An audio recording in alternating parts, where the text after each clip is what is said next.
My name's Ron and welcome to another heavy machinery review from Trade Earthmovers. Well, today I've got an old mate of mine, Danny Hope from Hope Civil. He runs out of Munrooban, which is in southeast Queensland, and we're on one of his sites here where he's working in maybe about what, 40, 50 k's away from your place? Yes. About that. And Danny's got a bit of gear working here which I thought would be a little bit different than the norm for us. So today we're having a look at a couple of the 637 scrapers. We've got a couple of 623s running here as well. Danny, how often do you sort of get involved in this, mate, or have you always been involved in civil work? Well, we've been involved in civil work for 40 years. Yep. Originally did a lot of subdivisions and general earth moving civil work, and now we specialise only in bulk earthworks. I love to see the scrapers going around moving heaps of dirt. That's what we're good at. Certainly impressive from the elevated position we have just over the back here, mate. We've got some good footage of those scrapers running there, made in tandem. Yeah, you don't get to see it that much now. There's not that much dirt to move around Queensland, but we're hoping that'll change. That'd be handy, wouldn't it? Yeah. That, mate, you've got a good site. There's a good site here. We've got a lot of gear here. We've got a D11 and a 155, a couple of 825 compactors, scrapers, excavators, graders, a laser bucket working over the back. Mate, how long have you had the 637s?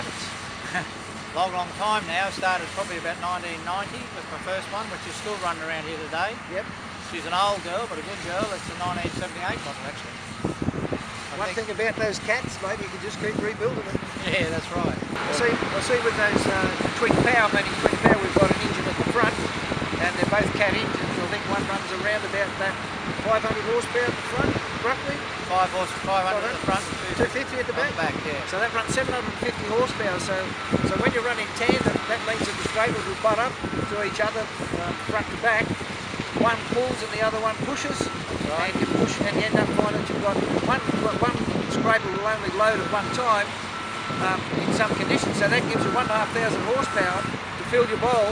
As soon as that scraper is finished filling his bowl, he'll pull out of the dirt or the material. The second scraper will come in on the back, but still being pushed and pulled, and that still gives you 1,500 horsepower to fill that bowl, and it's extremely efficient, productive. If you're running on your books there and you had a look and you said, well, these are the areas that cost me money with those 637s, is there any one area, and let's disregard fuel? Yeah. Okay, I think we run them, in this day and age, we run them, what, about $1,000 a day for 10 hours? Yeah, we use about 800 or 900 litres in a 10-hour day. Yep. Probably the most wearing part or the most expensive part of the maintenance on a 637 would be tyres.